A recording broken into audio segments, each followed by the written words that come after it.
What you're watching right now are police officers escaping and abandoning one of their police precincts, which was later burned down by protesters in a major U.S. city.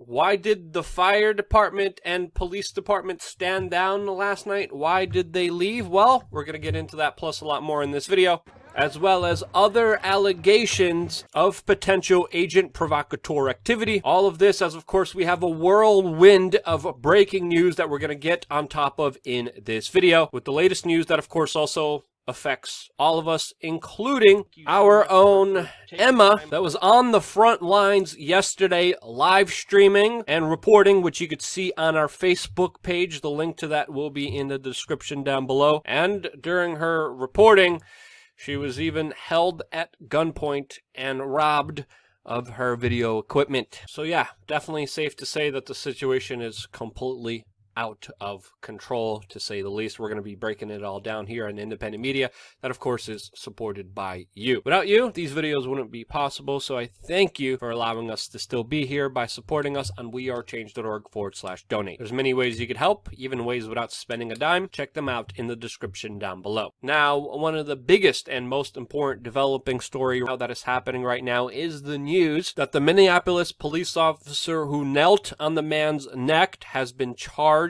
with third-degree murder and manslaughter charges, and he has been taken into custody after another wild night of rioting in the city. The prosecutors in this case highlighted how this police officer had his knee on George Floyd's neck for over 8 minutes and 46 seconds in total, adding that 2 minutes and 53 seconds of this was when Mr. Floyd was non-responsive. And after investigating this police officer, many people have also found that he had 18 previous complaints made against him, including one where there was a $25,000 settlement, which the city's taxpayers paid for, not him, not the police precinct. He was previously accused of punching a suspect that was handcuffed, involved in other fatal police shootings in 2006, 2008, and even 2011, twice. Many of this happened under famous political pundit Amy Klobuchar's nose, who at the time during some of these incidences was Minnesota's chief prosecutor, who refused to bring charges on more than 24 officers who had killed civilians on duty. And her response to all of this is, of course, rightfully getting some criticism, since, of course, while looking at some of the data on just this one officer alone, there definitely is an argument made for the corruption of this police department and many others like it throughout the country. And when talking about policing, especially the militarization of police, the normalizing of the police state, there should be an important conversation. A lot of people want to talk about race, which we're going to get into in a little bit, but staying on the focus of policing here, there's definitely a lack of accountability, too much power, and the abuse of it, and something worth considering, which people are pointing to right now, and that is the possibility that undercover officers could be used during this time in order to incite violence as an agent provocateur, to create a problem-reaction-solution dialectic, which would allow the police to be justified in using more force and having more power. There's been some videos circulating like this, which haven't been verified, of someone using an earpiece. Again, I do have to point out here, earpieces like this are available for the general public. And most importantly, we have to understand that this photo going around right now as if it's from Minneapolis is actually from Frankfurt, Germany, and not from the United States. Again, lots of disinformation out there left to confuse you in order so you don't see exactly what is happening. There's also this video going around showing local residents confronting a man who they accuse of being an undercover cop, creating some of the violence. And we have to remember, all of this is a possibility since many times historically, police officers have been caught not only infiltrating protest groups, but being the major agents of chaos, creating the most amount of violence and havoc during their, quote,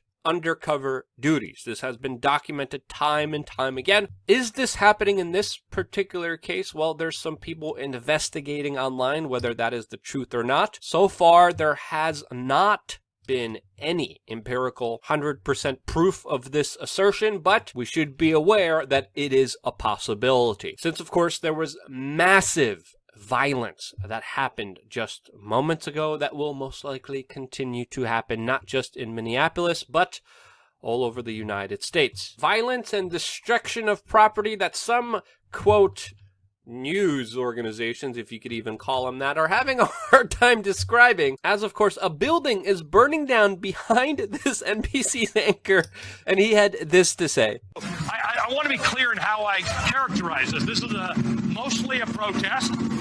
It is not generally speaking unruly, but fires have been started, and there's a crowd that is... You could see the cognitive dissonance and them trying to push an agenda on all of this instead of doing what journalists are supposed to be doing, reporting on the facts. They're, of course, spinning, trying to push an emotional tone to this, a racial tone to this, while obfuscating the truth from you, and this is why we can't believe them at all. And this is why also it's important to support independent media and share this video, because YouTube punishes us for just simply talking about these issues while they promote CNN, MSNBC down your throat. Now, I don't think it should be controversial to say that destruction of private property is not a revolt against the state. And we have to understand here, yes, people are angry and they have grievances, but that doesn't require you to make up some kind of fairy tale land idea, convoluting reality to justify the destruction of properties that the public uses, including small and middle class businesses. I don't understand why that's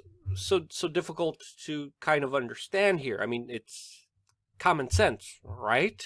If you think I'm wrong, let me know why in the comment section below. But for some, it's a very hard concept to grasp, as of course the Minneapolis mayor is telling people to please social distance and wear masks, as of course they protest and riot. There's some city council members and also government officials in Minneapolis that have been telling the police to stand down in order to de-escalate the situation.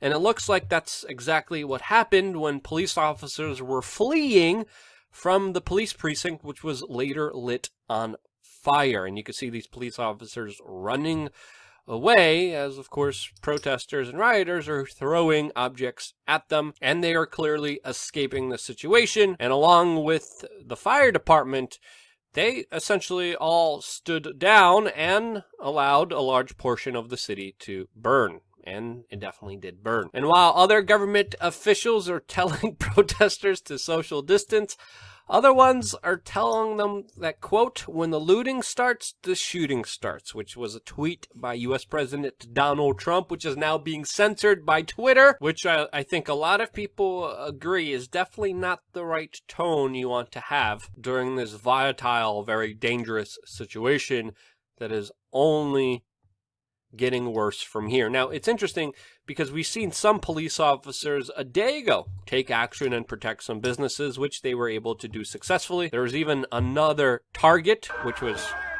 targeted. Police officers were able to intervene and stop the looting of, but it looks like some kind of stand-down order was given, as of course many officers were nowhere to be seen as businesses and residents were being burned down, which should make you ask yourself, what's going on here? And now the National Guard is being called in, and the situation is definitely expected to escalate from here. Some citizens are taking the situation into their own hands, as these 4 armed Americans, 2 white and 2 black, a day before decided to stop the looting of small businesses, while at the same time calling for police accountability, which led very sensational media organizations like the Daily Mail to call them armed redneck vigilantes, while obscuring the fact that it wasn't just 2 white rednecks that were here, which again is just another deliberate obfuscation trying to push the divide and conquer agenda against you. And we have seen this by many news organizations, including CNN themselves. But even in all of this chaos, even CNN earlier this morning was arrested for reporting the destruction that was happening because of the rioting. So even CNN ended up in jail for being, quote, journalists on the scene. Now again, hundreds of businesses are being damaged and destroyed. This was the tally just even 14 hours ago. The tally is expected to go up with how many people have destroyed their livelihoods from this. I think we could all agree that that is not a good thing. There's some people making arguments that this is only against big corporations like Target, when it's not. There's small businesses also affected here, and this should be called out. This is wrong. It's just as wrong as Jeff Bezos of Amazon looting the American people as his workers are on public's assistance, as of course he gets record level tax breaks. The corporate financial looting, especially what is happening with Wall Street and the Federal Reserve, is also another form of looting that needs to be called out, and you should be disgusted just as much as you are by this looting as you are the big corporate bankster looting that is also happening right now. Again, a lot of people are trying to convolute reality and debate and argue, and I think this is definitely a time not to be divided. I think we could agree violence against individuals and their private businesses are wrong. We have seen an escalated focus on a lot of racial tension issues within the last few days. I do believe this is being weaponized. I do believe this will get out of hand if we let it, especially if the mainstream media controls the narrative and they make it a race-based one instead of an accountability injustice one. Since, of course, what better way to obfuscate any accountability than by blaming a whole race of people rather than the actual individuals that are putting in place this tyrannical police state. And again, I kept it very vague, left up to your interpretations. Whether I'm talking about black or white, it shouldn't matter. We shouldn't be divided, because when we are easily conquered. Our political ridiculous system has been enforced by force if we refuse to do what they decree on us, and it's more important than ever to not be blindsided by hate, by emotions, by mass generalizations, and it's time we understand we're going to be in deep crap, which in my opinion is being engineered, unless we wake up to the true reality of exactly what is happening and take the proper, legitimate actions. That's my take on it. I know it might be controversial, but I'm here for the conversation. Again, if you think I'm wrong in any way, if you think I'm not seeing it in a way that you're seeing it, let me know down in the comment section below. I'm here mainly because of you. I'm here to learn. I'm here to listen. And if it wasn't for you, I wouldn't be here. This is why. Love you guys. Stay tuned for more here on wearechange.org.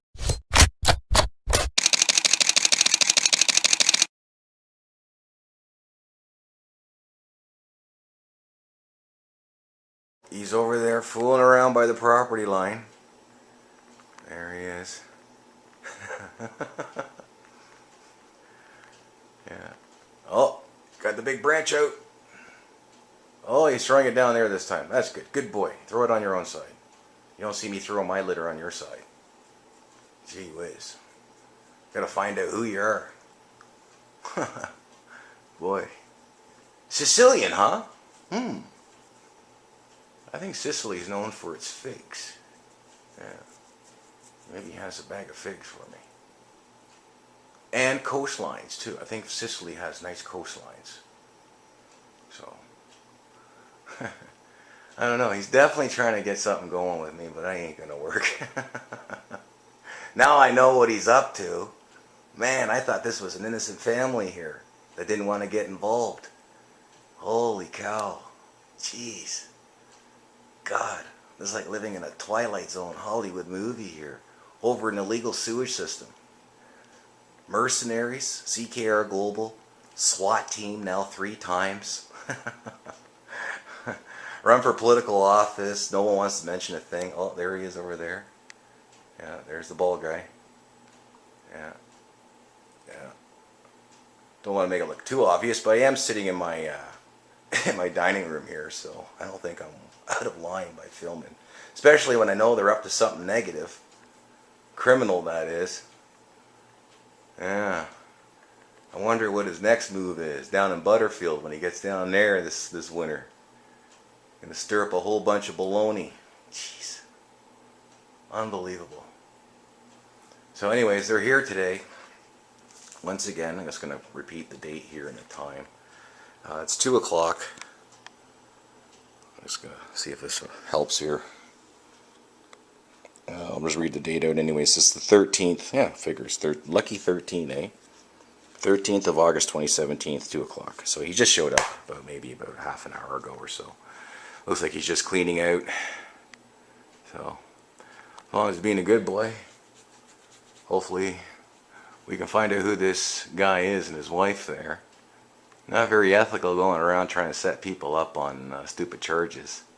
For cash, obviously. I can't see you doing this for free. God, what a slime ball.